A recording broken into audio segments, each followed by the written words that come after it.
Today on Animal Fact Files, we're talking about cicada killer wasps. Don't forget to subscribe to the channel to learn more about other animals. Cicada killers were a suggestion from K. Dolphin. Thank you for thinking of the arthropods.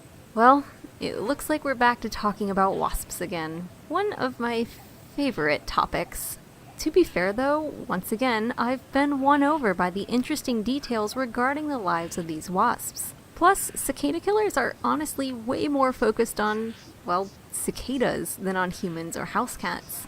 Their name is apt because cicada killers do eat cicadas, but the method they do so may surprise you. Adult cicada killer wasps only eat flower nectar or maybe a little tree sap, and they don't eat much of it. They spend most of their adult lives focused on providing for the next generation of cicada assassins. Yeah, I just made that up. They aren't really called that, but I'm doing it anyway.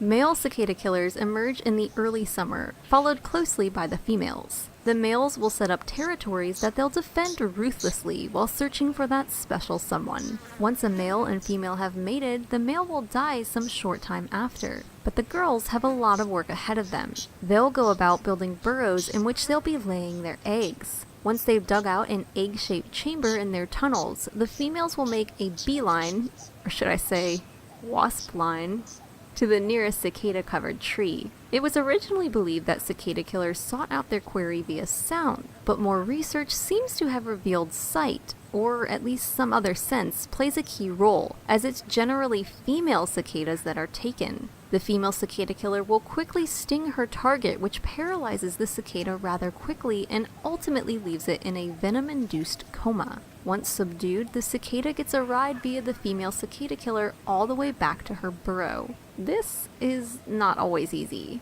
To be fair, cicada killers are bigger than your average wasp, but cicadas are still large, heavy insects, so the wasps are not always successful in bringing the cicada back home. Once she is successful though, she stores the paralyzed cicada in the egg-shaped cavity she excavated, and either goes back to find another cicada or lays an egg. Once an egg is laid within the egg burrow, the female closes off the burrow and the egg will hatch in about 1 to 3 days. The larva inside hatches to a full-course meal in the form of a cicada. Too bad for the cicada, the larva will spend its time eating non-vital organs just to keep the cicada alive for as long as possible.